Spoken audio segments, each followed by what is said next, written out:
of days, my trust is in you. I am that I am, God. My trust is in you. Frères et sœurs de l'émission, la manne du ciel.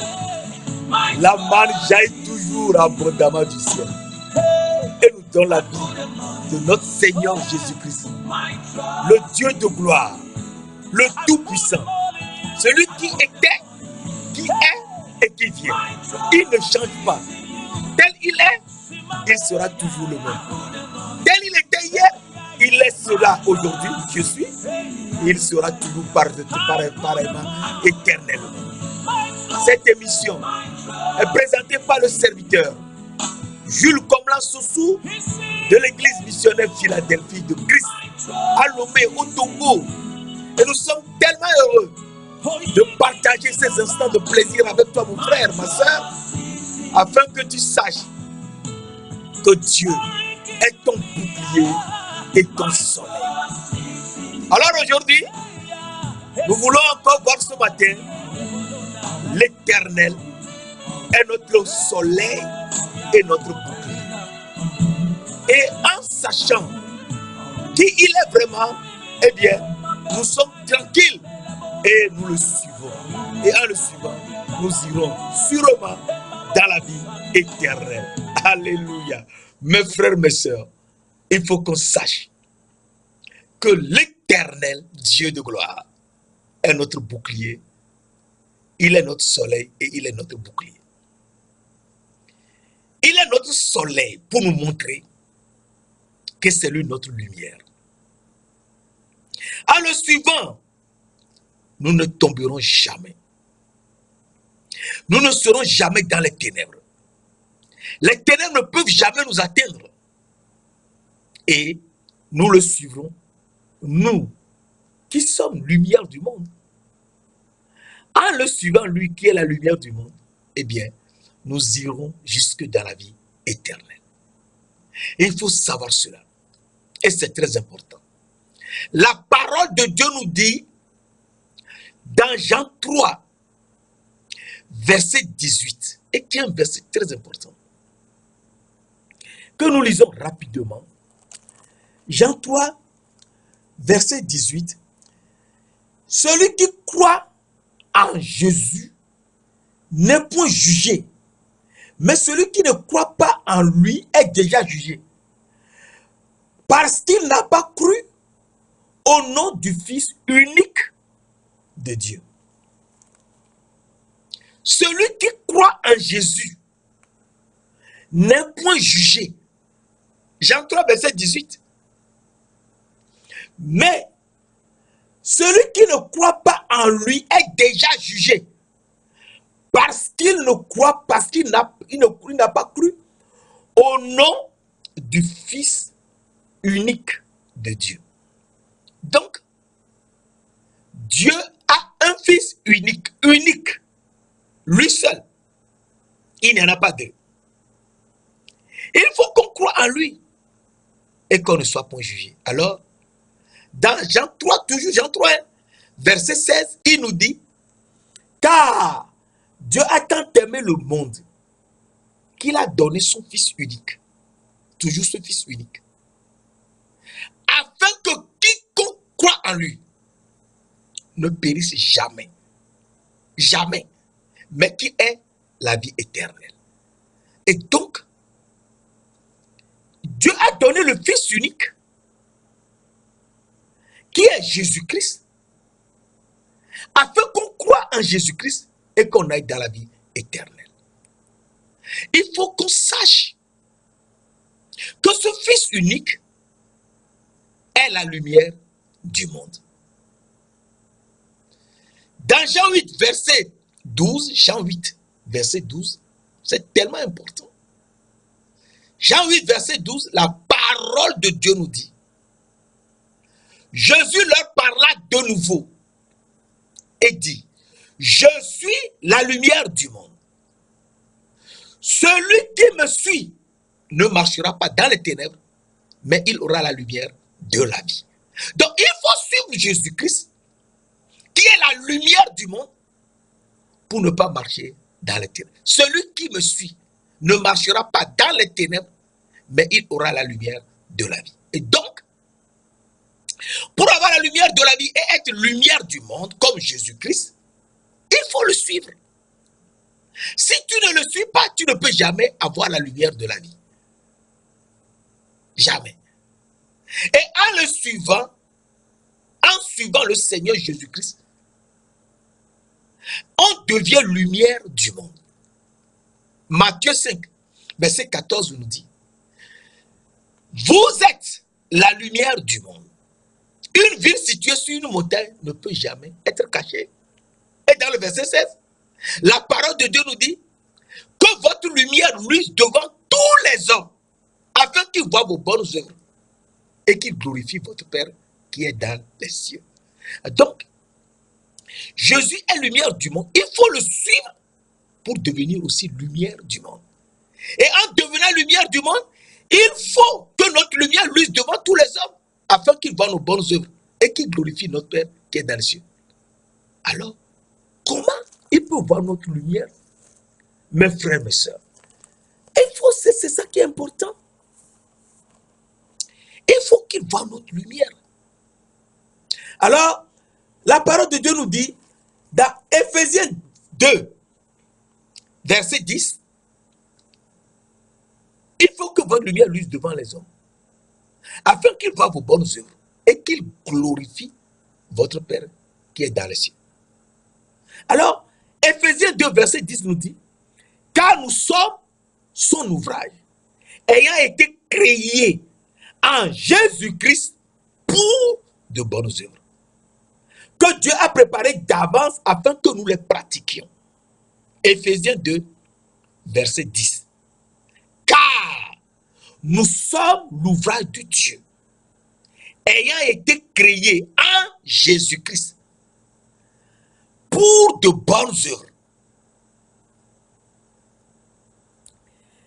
que Dieu a préparées d'avance avant la fondation du monde, afin que nous les pratiquions. Alors, quelles sont ces bonnes œuvres que Dieu a préparées d'avance avant la fondation du monde, afin que nous les pratiquions? Quelles sont ces bonnes œuvres? Alors, il faut réfléchir. Si on ne réfléchit pas, eh bien, on est perdu. Quelles sont ces bonnes œuvres que Dieu a préparées d'avance avant la fondation du monde, afin que nous les pratiquions? Il faut qu'on les pratique. Alors, mes frères, ma soeur, ces bonnes œuvres que le Seigneur qui nous a créés, nous sommes créés en Jésus-Christ, avant la fondation du monde. 1 Pierre 1, verset 19 à 22. Ces bonnes œuvres que nous devons pratiquer, cela se trouve dans Jean 15, verset 26-27.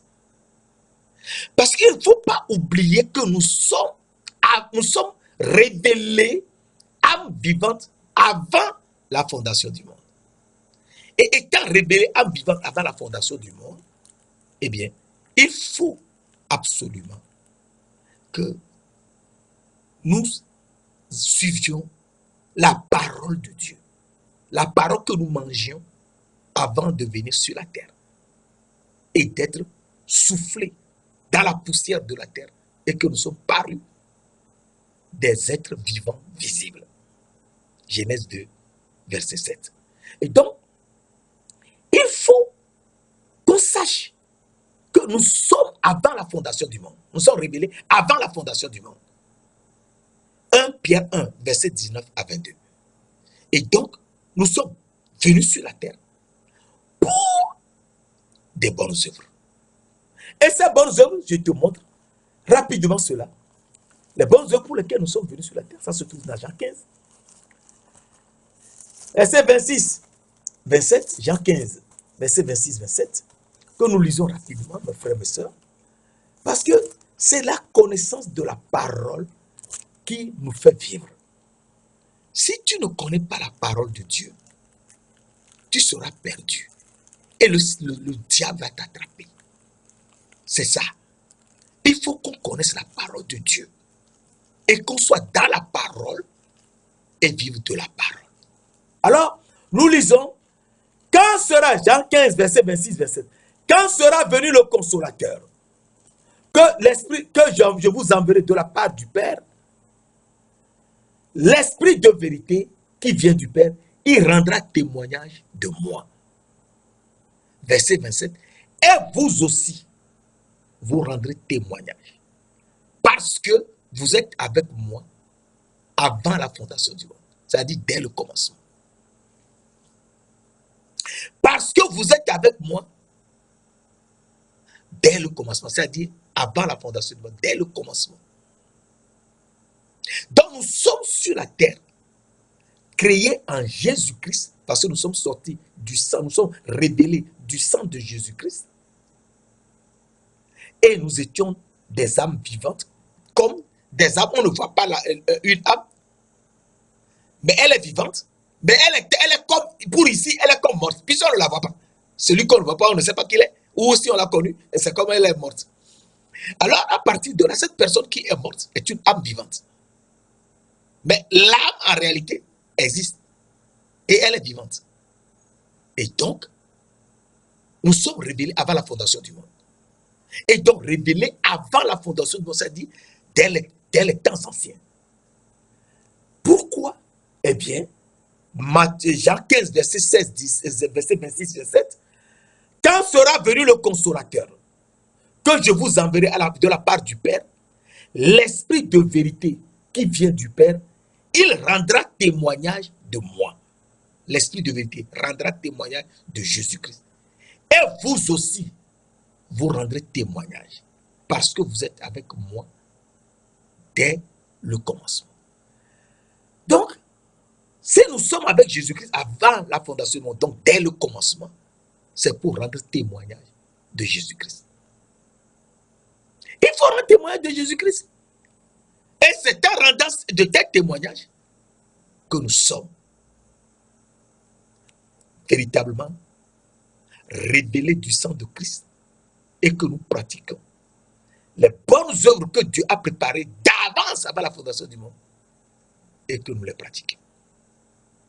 Et donc à partir de là, nous savons que nous sommes lumière du monde et que notre lumière doit aller devant tous les hommes afin qu'ils voient nos bonnes œuvres et qu'ils glorifient notre Père qui est dans les cieux. Et pour que notre Père qui est dans les cieux soit glorifié, c'est qu'il a préparé d'avance, avant la fondation du monde, pour que nous les pratiquions, nous qu'il avait créés en Jésus-Christ. Eh bien, ces bonnes œuvres, c'est de témoigner de Jésus-Christ. C'est ça, rendre témoignage de Jésus-Christ.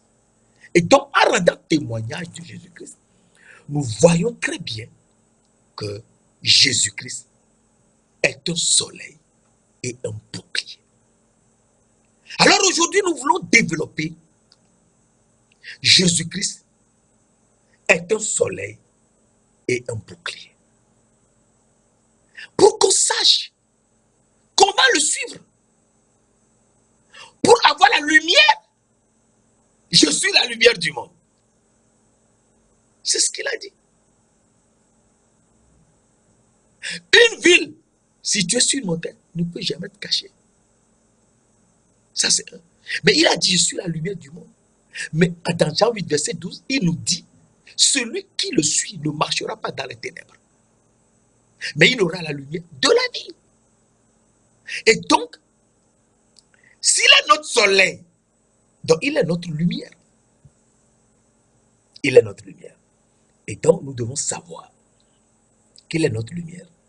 Et dans Psaume 84, Psaume 84, verset 12-13, la parole de Dieu nous dit, Psaume 84, verset 12-13, car l'Éternel est un soleil et un bouclier.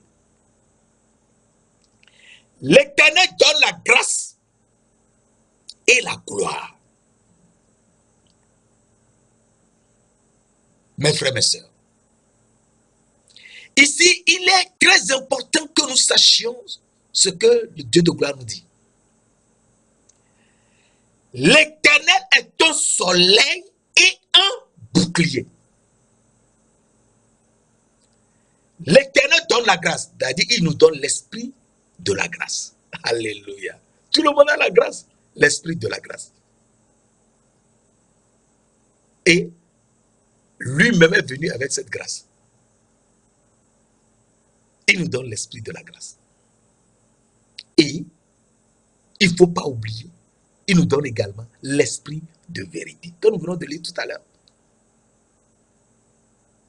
Et donc, tu peux avoir la grâce, l'esprit de la grâce, mais il faut avoir l'esprit aussi de vérité pour savoir que tu dois rendre témoignage de Jésus-Christ.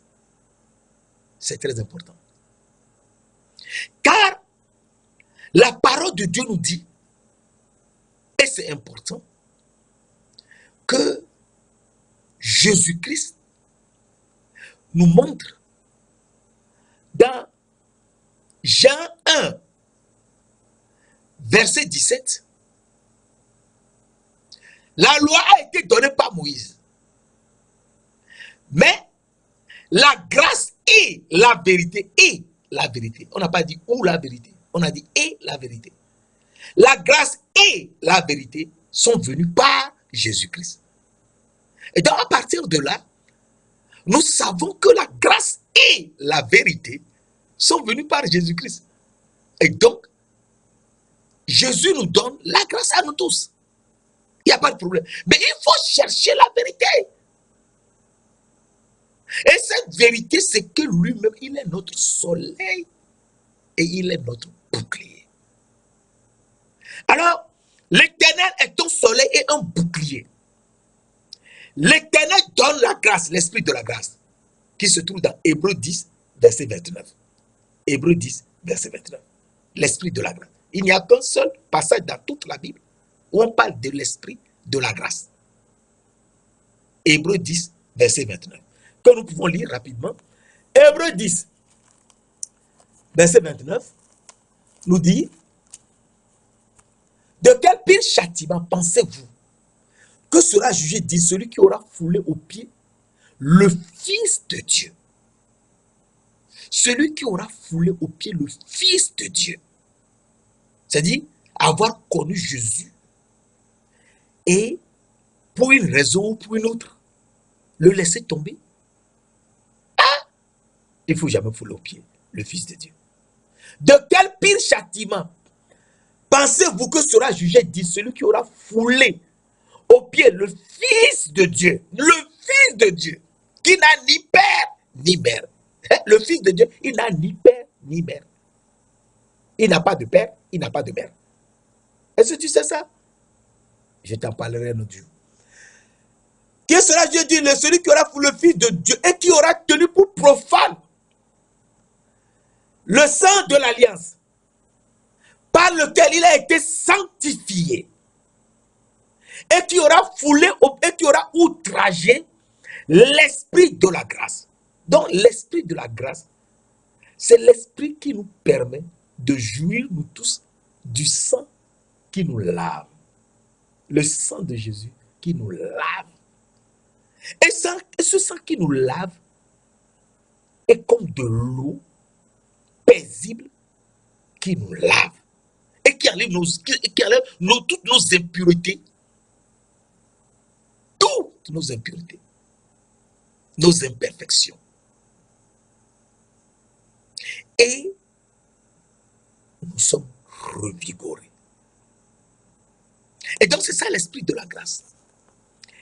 Et on nous dit dans Psaume 84, verset 12-13, car l'Éternel est un bouclier, est un soleil et un bouclier. L'Éternel donne la grâce, c'est-à-dire l'esprit de la grâce, et la gloire. Donc, l'Éternel donne l'esprit de la grâce, Hébreux 10, verset 29, et la gloire, c'est-à-dire l'esprit de gloire. L'esprit de gloire, c'est quoi l'esprit de gloire? Parce qu'il nous faut l'esprit de gloire pour entrer dans la gloire de Dieu. Mes frères, mes sœurs, il faut qu'on sache. L'esprit de gloire, c'est ce que le Seigneur nous montre dans 1 Pierre. C'est tellement important. 1 Pierre 4. Nous lisons dans 1 Pierre 4, verset 14. 1 Pierre 4, verset 14. un verset tellement important. Si vous êtes outragé pour le nom de Christ, vous êtes heureux. Si les gens vous outragent, se moquent de vous, pour le nom de Jésus-Christ, sois heureux. Soyez heureux. Ils n'ont pas compris qui vous êtes. Si vous êtes outragé pour le nom de Christ, vous êtes heureux. Parce que l'esprit de gloire, l'esprit de Dieu repose sur vous. Parce que l'esprit de gloire, l'esprit de Dieu repose sur vous. Ici, il faut noter que l'esprit de la gloire repose sur toi. Mais l'esprit de la gloire qui repose sur toi, c'est l'esprit de Dieu. Et cet esprit de Dieu, il faut qu'on fasse très attention pour savoir ce que Dieu veut nous dire par l'esprit de la gloire qui est l'esprit de Dieu. L'esprit de Dieu est celui qui nous a créés sur la terre. Est-ce que tu sais ça? L'esprit de Dieu qui est un peu différent de l'Esprit Saint, mais qui est le même. C'est ça la parole de Dieu. C'est le même esprit. Mais ici, c'est l'esprit de Dieu qui nous conduit et qui nous a créés. Alors nous lisons dans Job 33, verset 4, l'esprit de Dieu m'a créé. Le souffle du Tout-Puissant m'anime. Job 33, verset 4. L'esprit de Dieu m'a créé. Le souffle du Tout-Puissant m'anime. Donc l'esprit de Dieu qui nous a créés, c'est l'esprit de gloire. 1 Pierre 4, verset 14. C'est l'esprit de Dieu qui est l'esprit de gloire. Et donc, c'est l'esprit de gloire qui nous a créés. Oui, c'est l'esprit de gloire qui nous a créés. Et l'esprit de Dieu qui est l'esprit de gloire qui nous a créés, c'est le même esprit qui est descendu du ciel le jour où Jésus est sorti de l'eau du baptême et qui est venu sur Jésus. Est-ce que tu sais ça? Alors Matthieu 3, verset 16 te dit, lorsque Jésus fut sorti de l'eau, voici les cieux s'ouvrirent et l'esprit de Dieu descendit comme une colombe sur lui. Comme. Donc personne n'a vu. C'est Jean-Baptiste seulement qui voit. Ce que les gens font aujourd'hui en dessinant des étoiles, des trucs, plein de trucs dans les églises, c'est des erreurs. Parce que ce n'est que Jean-Baptiste seul qui a vu. Et l'esprit de Dieu est descendu sur une colombe, est venu sur Jésus et est entré en lui. On ne voit pas l'esprit. Est entré en lui. Et l'esprit de Dieu a conduit Jésus dans le désert pour que Jésus soit tenté par le diable. Le diable qui est le serpent ancien. Le diable qui est le serpent. Et donc, à partir de là, nous comprenons que l'esprit de Dieu qui est venu lorsque Jésus est sorti de l'eau sur Jésus, l'a conduit au désert et Jésus a jeûné pendant 40 jours, 40 nuits et il est tenté ensuite par le diable, c'est-à-dire le serpent ancien. Et à partir de là, il a brisé la tête du serpent. En brisant la tête du serpent, il a brisé sa sagesse, sa connaissance et son intelligence. Il est écrit, ce qui est écrit dans la Bible, c'est avec ça qu'on brise la tête du serpent. Alors, nous voyons que l'esprit de Dieu, c'est le même esprit qu'il nous faut à nous aussi les hommes pour que nous suivions le chemin. Parce que c'est l'Esprit de Dieu qui nous a créés. Job 33, verset 4.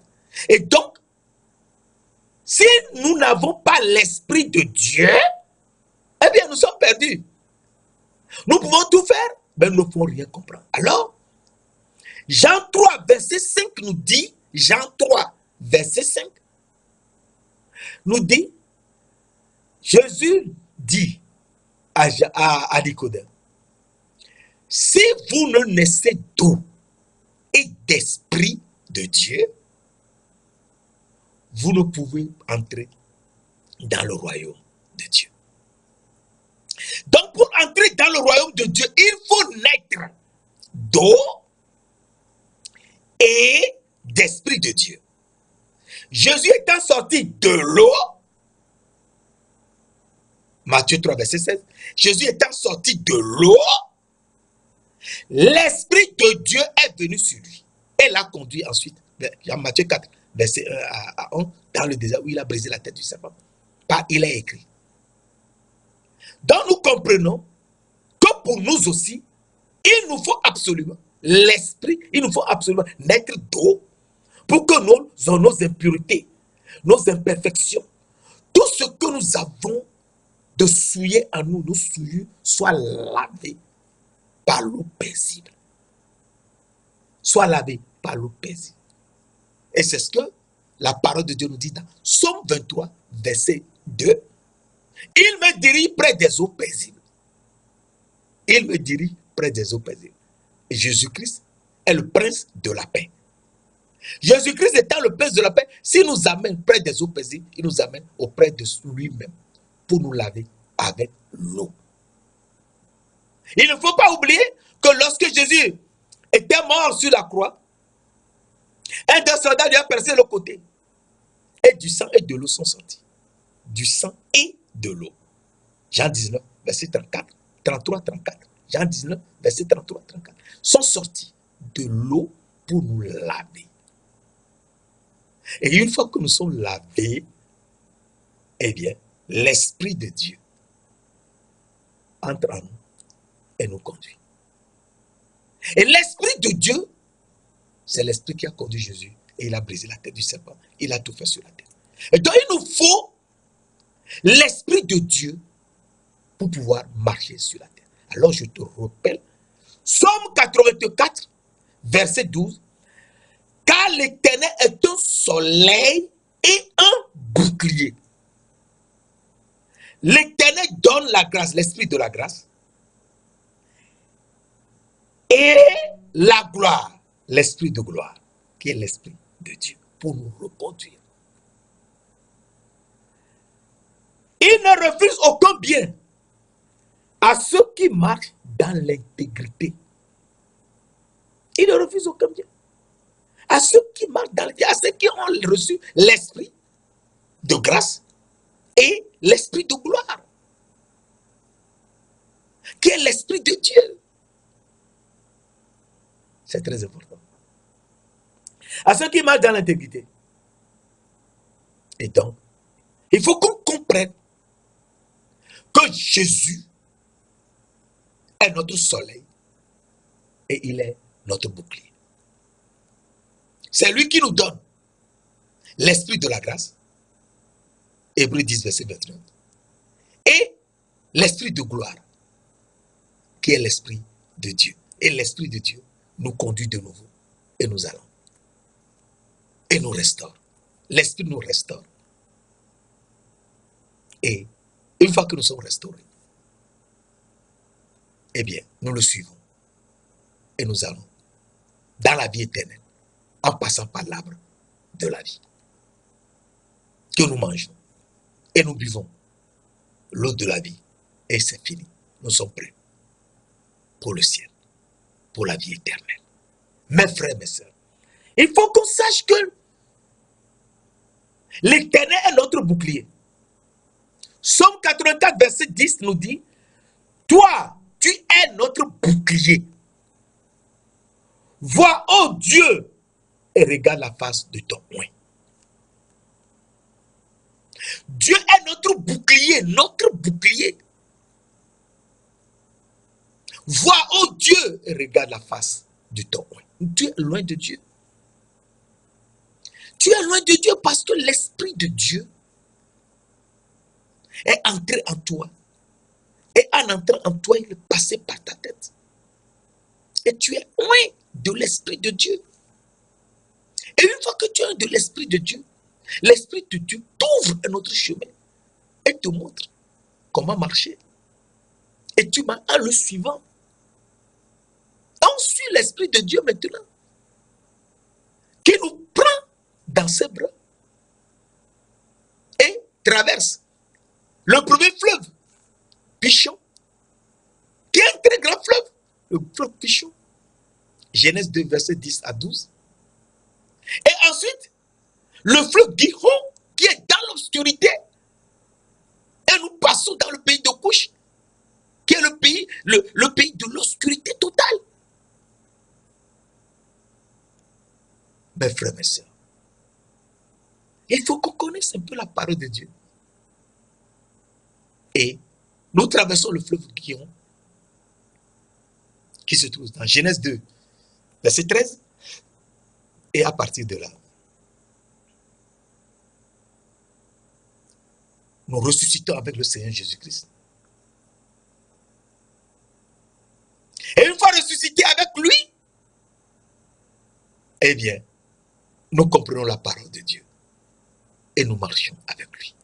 Les gens ne peuvent plus te comprendre. Les gens, ils ne peuvent plus te comprendre. Ne te gêne même pas. Ne te gêne pas. L'essentiel, c'est que nous tous, nous soyons au ciel. Alors, en faisant cela, il a montré un aspect très important à Abraham.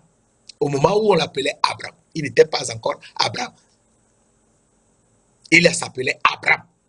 Ce n'est qu'à partir du Genèse 17 que Abraham est devenu Abraham. Donc je te lis Genèse 15, verset 1. La parole de l'Éternel fut adressée à Abraham en ces mots, dans une vision. Et l'Éternel lui dit, Abraham, ne crains point. Dieu lui-même s'est révélé. Il se révélera à toi. Et là, ton langage sera différent. Tu comprendras les choses différemment, non pas en lisant la parole de Dieu seulement. Non pas en suivant ce que quelqu'un dit, non. Lui-même il parle à travers toi. Abraham, ne crains point. Je suis ton bouclier. Et ta récompense sera très grande. Lorsque Dieu est ton bouclier, il faut comprendre que ta récompense sera très grande. Je suis ton bouclier. Ta récompense sera très grande. Et donc, à partir de là, nous comprenons que Dieu étant notre bouclier, nous aurons une grande récompense. Hein? Ce n'est plus un problème. Je n'ai pas d'argent, je n'ai pas ceci, je n'ai pas... Non, calme-toi. La récompense est très grande. On a vu Abraham comment Dieu l'a conduit. Ce que Dieu a fait dans sa vie, jusqu'à ce qu'il devienne Abraham, dans Genèse 17, jusqu'à mourir après. Genèse 25. Mais avant de mourir, il a compris, il a eu Isaac en chemin. Il a eu Dagar, Ismaël. Ensuite, Sarai est aussi devenue Sarah et lui a donné Isaac. Et après la mort de Sarah, Abraham a pris encore une autre femme. Une Cananéenne qui est une Éthiopienne. À l'époque, c'est Canaan qu'on appelait l'Éthiopie. Et Abraham a pris encore une Cananéenne, c'est-à-dire une Éthiopienne.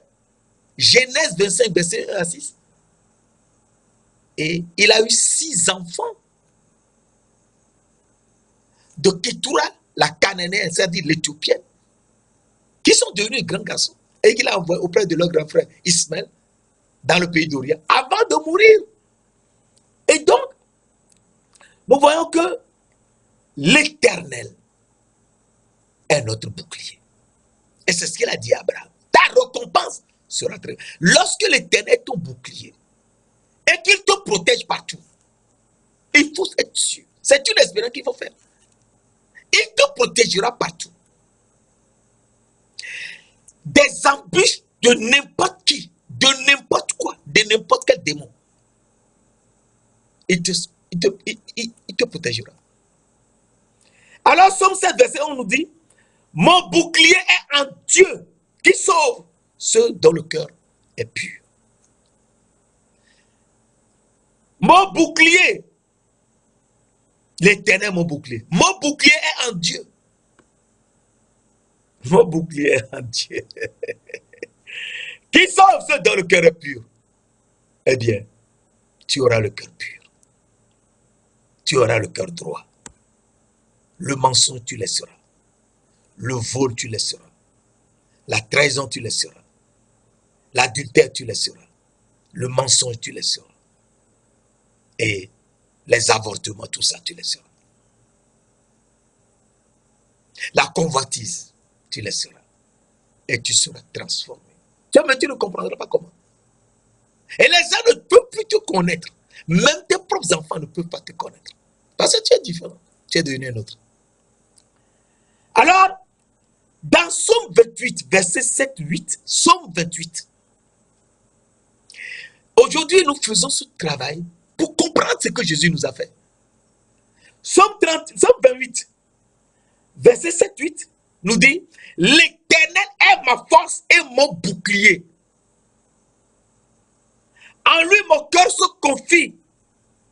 Je suis secouru. J'ai de l'allégresse dans le cœur. Et je le loue par mes chants. Il faut chanter tous les matins, tous les soirs. Même si tu n'as pas de mots pour prier, vois ce que l'Éternel t'a fait du matin jusqu'au soir.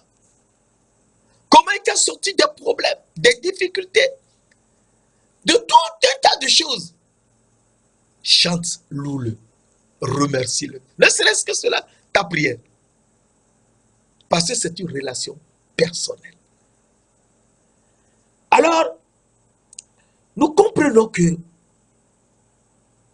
l'Éternel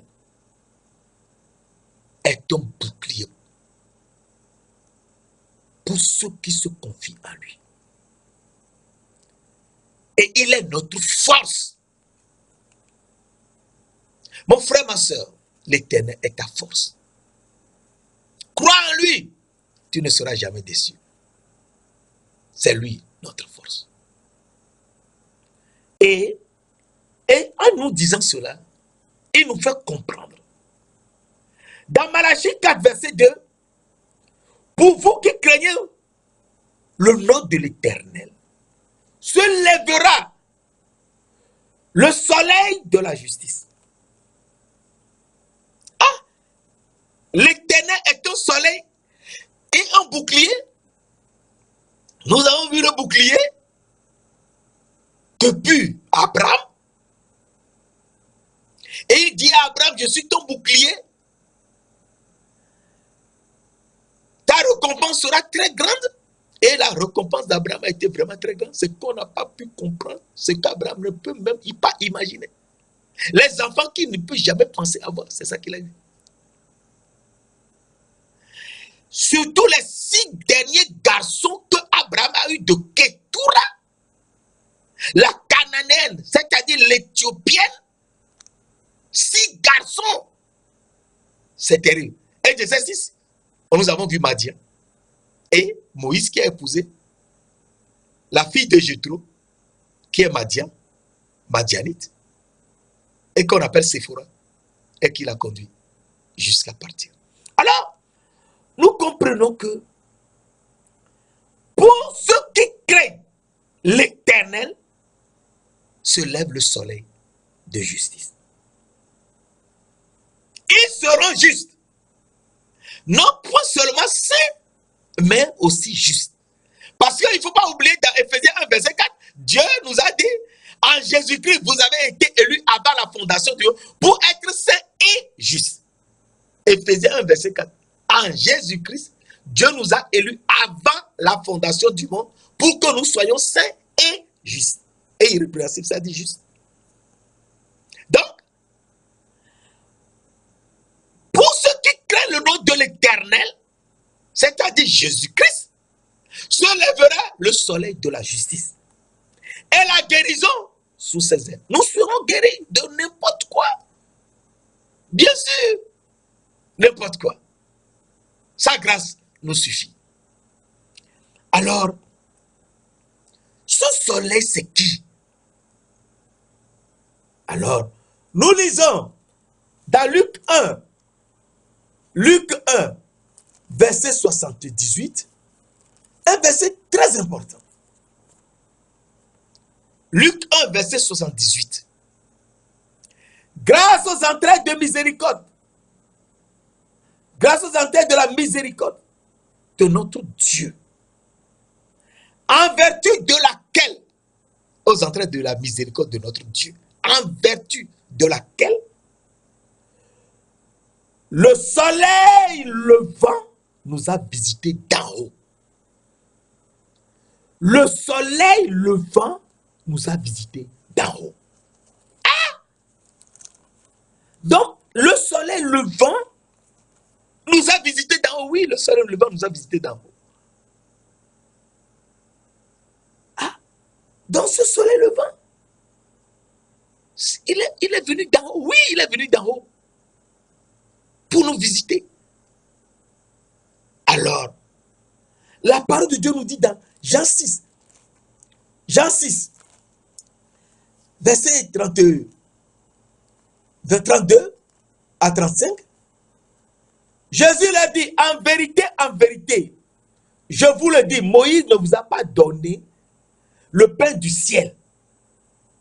Mais mon Père vous donne le vrai pain du ciel.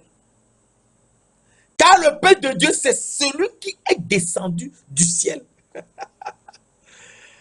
Car le pain de Dieu, c'est celui qui est descendu du ciel et qui donne la vie au monde. Donc, le pain de Dieu, Jean 6, verset 33, c'est celui qui est descendu du ciel et qui donne la vie au monde.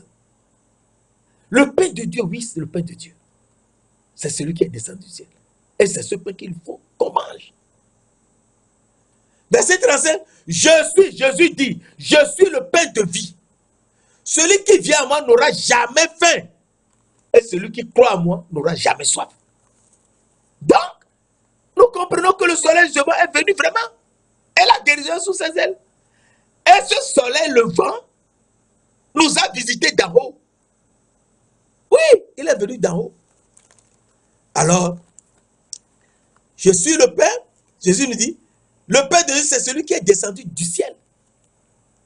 Et dans Jean 3, verset 13, nous lisons, personne n'est monté au ciel, si ce n'est celui qui est descendu du ciel.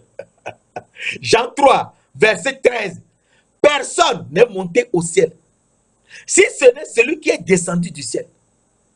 Le Fils de l'homme qui est dans le ciel. Il y a un homme dans le ciel. Alléluia. Le Fils de l'homme qui est dans le ciel. À partir de là, nous comprenons très bien que le soleil levant nous a visités d'en haut. Et ce soleil levant qui nous a visités d'en haut est bien le Seigneur Jésus-Christ. Alors, nous lisons dans Matthieu 17 pour comprendre que l'Éternel est notre soleil et notre bouclier. Il nous donne la grâce, l'esprit de la grâce. Et la gloire, l'esprit de la gloire. Et nous sommes heureux. Alors, nous lisons Matthieu 17. Matthieu 17. Verset 2. Il y a un verset très important qu'il ne faut pas oublier. Matthieu 17. Verset 2. On peut lire 1 à 2. 6 jours après, Jésus prit avec lui Pierre, Jacques et Jean, son frère. Et il a conduit à l'écart sur une haute montagne. Jésus fut transfiguré devant eux. Jésus les conduit, Pierre, Jacques et Jean, sur une haute montagne. Et sur cette haute montagne, devant les trois. Et les trois, seulement les trois qu'il a montré beaucoup de choses. Et devant les trois, Pierre, Jacques et Jean, eh bien, il fut transfiguré devant eux. Son visage resplendit comme le soleil. Donc c'est lui le soleil. Son visage resplendit comme le soleil. Et ses vêtements devinrent blancs comme la lumière. Je suis la lumière du monde. Et je suis le soleil. Et donc, nous comprenons que Jésus, son visage resplendit comme le soleil. Donc c'est lui le soleil levant qui est venu d'en haut. Que je viens de te lire dans Luc 1, verset 78. Le soleil levant nous a visités d'en haut. Et son vêtement resplendit comme la lumière. Donc Jésus, dans Jean 8, verset 12, je suis la lumière du monde. Celui qui me suit ne marchera pas dans les ténèbres, mais il aura la lumière de la vie. Et donc, ce n'est qu'en suivant le Seigneur Jésus-Christ qu'on ne peut jamais marcher dans les ténèbres. Et que les ténèbres ne peuvent jamais nous atteindre. Que les démons des ténèbres ne peuvent jamais nous rien faire. Que Satan, le diable, le serpent ancien qui est le Dieu des ténèbres, ne peut rien nous faire. Mes frères, mes sœurs, Jésus-Christ est vraiment le soleil et le bouclier. Alors, en faisant cela, la parole de Dieu nous a dit dans Somme 3, versets 4 et 5, mais toi, ô Éternel, Somme 3, versets 4 et 5, mais toi, ô Éternel, tu es mon bouclier, tu es ma gloire, et tu relèves ma tête. Oui, l'Éternel est notre bouclier, et c'est lui notre gloire. Il relève notre tête. C'est lui notre gloire. Il relève notre tête. Et donc, cela nous rappelle le Somme 8. S'il est notre gloire, cela nous rappelle le Somme 8. Versets 5 à 7. Qu'est-ce que l'homme pour que tu te souviennes de lui? Et le Fils de l'homme pour que tu prennes garde à lui.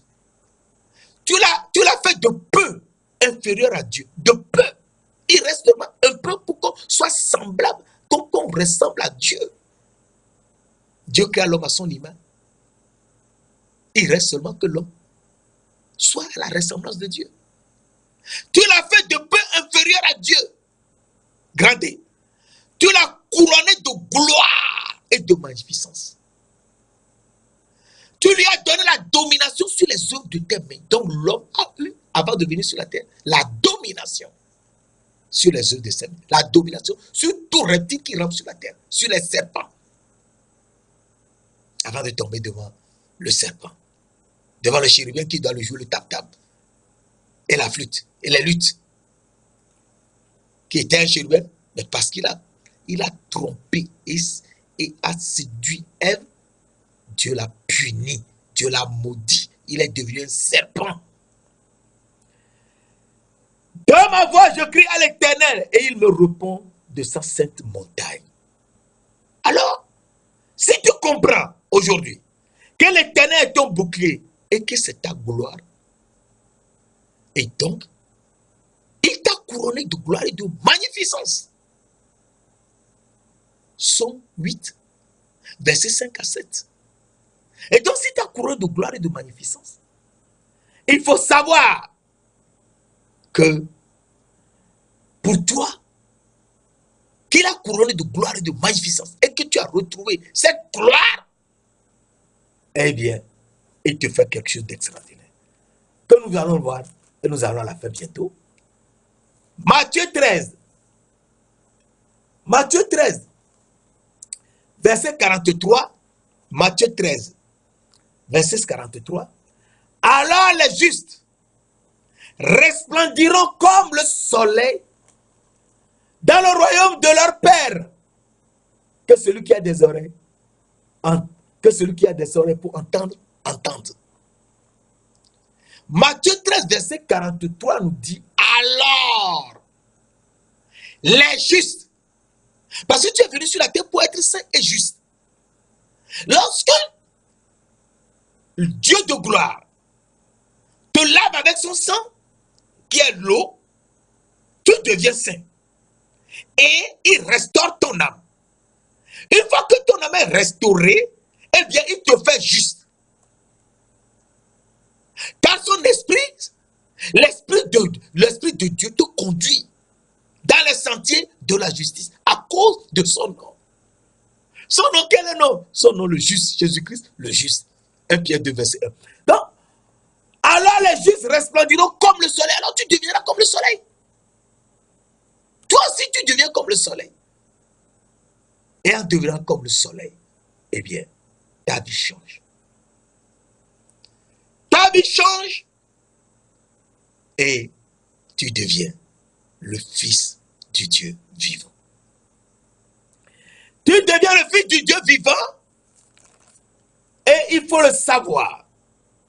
Parce qu'un jour, Jésus a demandé aux gens, qui dit-on que je suis, moi, le fils de l'homme?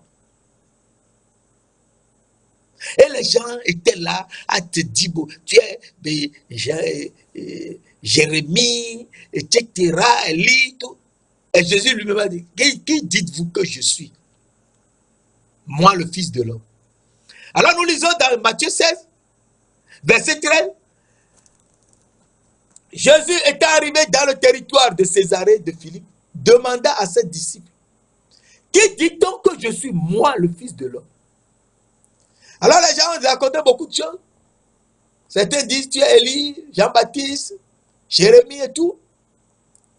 Et il a dit, et vous, qui dites-vous que je suis?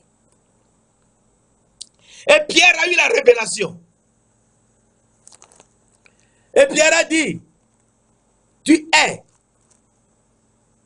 le Christ, le Fils du Dieu vivant. Ah! Jésus est le Christ, le Fils du Dieu vivant. Ah, donc, il faut qu'on soit aussi fils du Dieu vivant pour qu'on ait la gloire de Jésus-Christ. Alors, je te montre cela et nous allons la faire. Juste pour te partager ce moment avec toi. Juste pour partager ces versets avec toi afin que tu y réfléchisses aussi. Et tu auras d'autres révélations que le Seigneur Dieu de gloire lui-même te donnera. Alors nous lisons dans Romains 9, versets 23 à 26. Et s'il a voulu faire, si Dieu a voulu faire connaître la richesse de sa gloire envers des vases de miséricorde qu'il a préparés d'avance pour la gloire. Donc les vases de miséricorde sont préparés d'avance avant la fondation du monde pour la gloire. Donc il n'aura la gloire. L'Éternel est notre gloire et notre bouclier. Ceux à qui cette gloire est préparée avant la fondation du monde. Je te relis Romains 9, verset 23 à 26. Et s'il a voulu faire connaître la richesse de sa gloire envers des vases de miséricorde. Donc, c'est des vases de miséricorde envers qui Dieu a voulu réserver sa gloire. Des vases de miséricorde qu'il a d'avance, quand on dit d'avance, c'est-à-dire avant la fondation du monde, préparé pour la gloire. Ainsi nous a-t-il appelés, non seulement d'entre les Juifs, mais encore d'entre les païens. D'entre les païens, c'est-à-dire les derniers fils que Abraham a eu avec Ketura, la Cananéenne, l'Éthiopienne, qui lui a donné, qui a donné à Abraham 6 garçons. Genèse 25, verset 1 à 6. Tu lis toi-même. Ainsi nous a-t-il appelé non seulement dans les Juifs, mais encore dans les païens. Selon qu'il est dit dans Osée.